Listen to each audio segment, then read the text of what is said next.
Ganpati is the son of Lord Shiv and Parvati, Shakti. And there's a very beautiful story which narrates the creation of Ganesh. So to begin with, there's of course Shivji is there and Parvati is there, and they're having a very happy married life. So Parvati once goes into her chambers, and she decides to take a bath, and she asks Nandi to be the guard there, at the door, and she says, "Don't allow anybody to come inside. It could be anybody, just don't allow anyone inside. I want my privacy."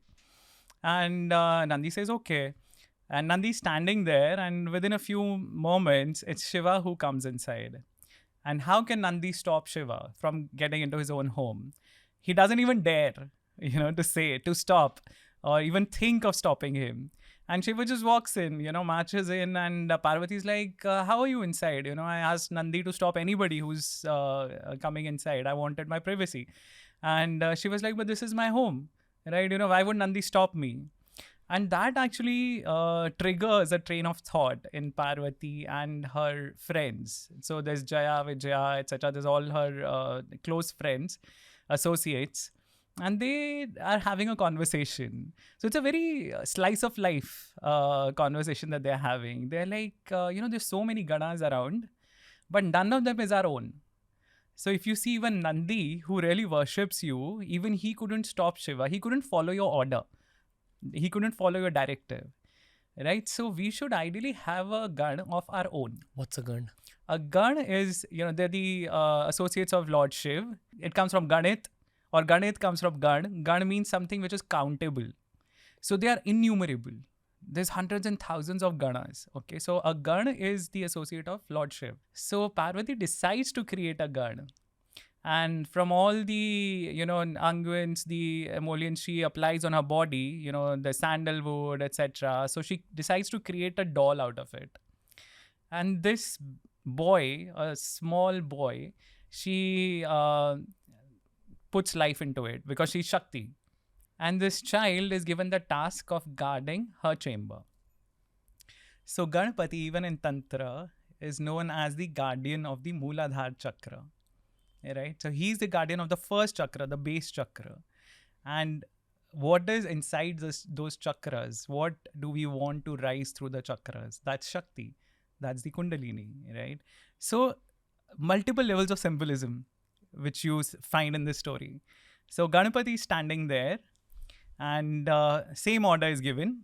And Parvati says that no, do not allow anyone to come inside. Now here, the child has an advantage. He does not know anyone except for Parvati. He knows that this is my creator, this is my mother, and I have to follow her order. So there's absolutely no confusions in his mind. But Lord Shiv, he decides to enter.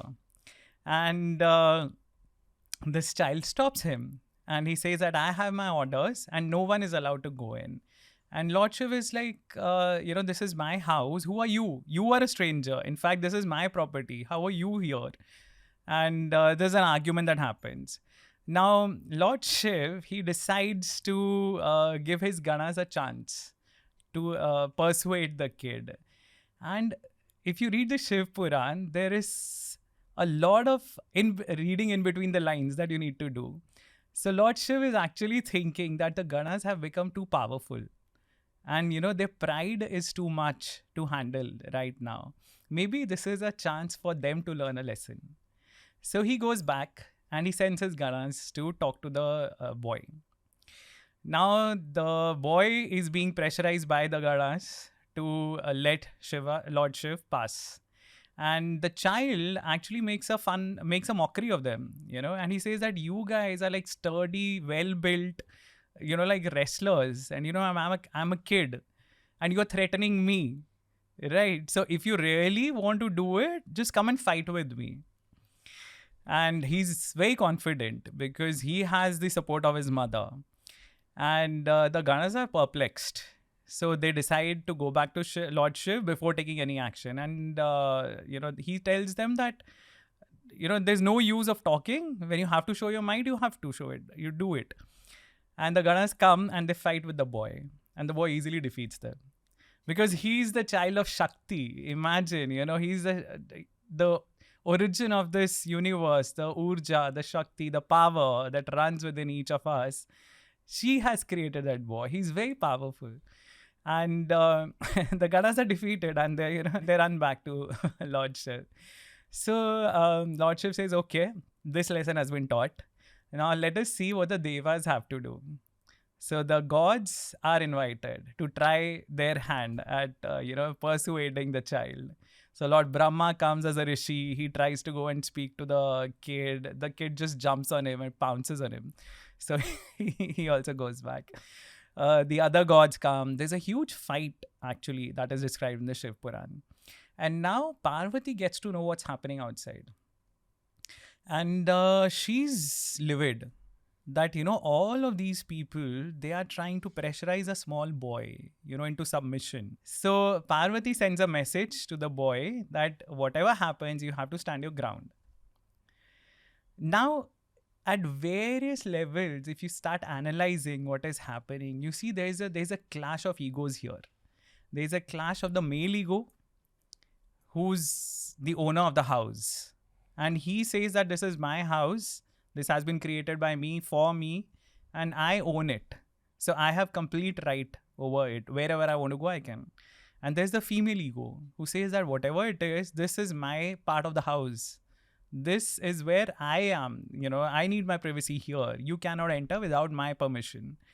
And you see so many such arguments happen, in everyday life also. In everyday life of ordinary couples, there's small arguments, but these ego issues, they take center stage. Now, the Ganas, they have been defeated. The Devas have been defeated. Parvati decides to help the kid. Now, all these big gods are coming. Kartikeya is coming. Lord Vishnu is coming. So, Parvati decides to create two goddesses to help the child. The child is surrounded by an army of Devas and Ganas. And all these people are throwing weapons at him, firing at him from all angles. And there's two goddesses now. There's Chandika and there's Kali. So both of them are standing right next to the kid.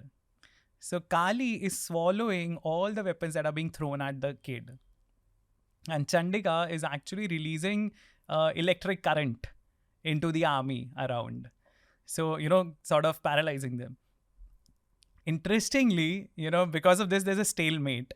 And now when Lord Vishnu is coming, so these goddesses enter the body of the kid to give him more strength, more power. So even Lord Vishnu cannot defeat this child. So there's a stalemate. And ultimately, Lord Shiv has to step in and he comes right in front of the kid and he warns him again, nothing doing. The kid is not to be dismissed. So he actually throws his axe or something, at Lord Shiv's forehead. And this really enrages him. And he uses his trident and beheads the kid. Now there's a jubilation outside. There's a party. Everybody's happy that finally the adamant kid has been silenced. And inside, it's the opposite. They realize that, the one Gan who was their own, who was standing up for their right to have their own space, has been destroyed by all the men outside, right? And all the women who are inside. So Parvati, again, in a fit of rage, she creates these Matrika goddesses. And these goddesses are ordered to destroy the entire creation. So they're like, scary looking, goddesses, and who are really munching up the universe. They're putting all these ganas and gods into their mouths and swallowing them, and they're destroying the entire creation. That's when, the Devas and Ganas, they again run to Shiv for help. And Lord Shiv then again comes and he decides to have a truce. But he realizes that, now that he has beheaded the kid, there has to be something which needs to be done for that. But he comes and he apologizes. And in all this, if you read between the lines in the Shiv Puran, you realize that every time the thoughts that Lord Shiv is having are only about, the lessons that are being taught to different sets of people. And Parvati, she says that I will not stop these goddesses till my child is revived. So you have to find a way. Now, here there are a couple of different versions. So, in the Shiv Puran, Lord Shiv asks the gods to go and get the head of any animal who's sleeping with its head to the north. So, in Hindu tradition, generally you don't sleep with your head to the north. And the first animal that they find who slept like that is an elephant. There's another version in the Skanda Puran. So this I'm talking about the Shiv Puran. In the Skanda Puran, the version says that there was a demon called Gajasur who was elephant-headed. And right at that time, Lord Shiv spots this demon and he beheads him. And he attaches that head. There's another version in the Brahma Vivarta Puran where, the head of the elephant is that of Airavat. So you see some of the idols, and Airavat is the white elephant of Indra. So in some of the idols, you would see a white elephant head instead of the usual color that you see. So multiple stories. And the bottom line is that an elephant head is attached to the body because, again, I think in Brahma Vivarta Puran, it is said that the original head, it turned into ashes. So that could not have been replaced. So they had to find something else, another replacement, which was an elephant head. There's multiple layers of symbolism to the elephant head, which we'll come to later. But for now, the child has been revived. And to appease Parvati, Lord Shiv says that Parvati actually demands that, because he has defeated the Ganas, he's defeated the Devas, he's superior to everyone, right? All of you need to worship him. And all of them, including Brahma, Vishnu and Shiv, they do worship Ganpati then. And Lord Shiv blesses him to be the Pratham Puja. He will be the first one to be worshipped in any task by anyone. So whether it is the gods, the demons, the humans, whoever, everybody needs to worship Ganpati before beginning something new. So why we begin pujas with Ganpati prayers usually. Yes. I had a slightly chakra-oriented viewpoint when it came to this logic as well. So in certain meditations that were taught in the world of Kriya, one of those is related to your lowest chakra. Where you just focus on feeling your lowest chakra and visualizing that a stream of light is flowing through your body and going deep into the ground and playing with the rocks inside the earth. And if you truly immerse yourself in that meditation, you genuinely feel calming sensations in your hips. Right. But over the years of studying Kriya and studying chakras, I came across this aspect of Ganpati being the lord of the lowest chakra. Right. I wonder if the two things are linked in terms of when you pray to Ganpati, obviously your lowest chakra is getting a little more stabilized. And through that stabilization of your lowest chakra, you're able to focus on even deeper pujas. If you enjoyed this clip from the Ranveer Show, we've uploaded a ton of other clips related to a ton of other topics. So explore the channel because there's something for everyone.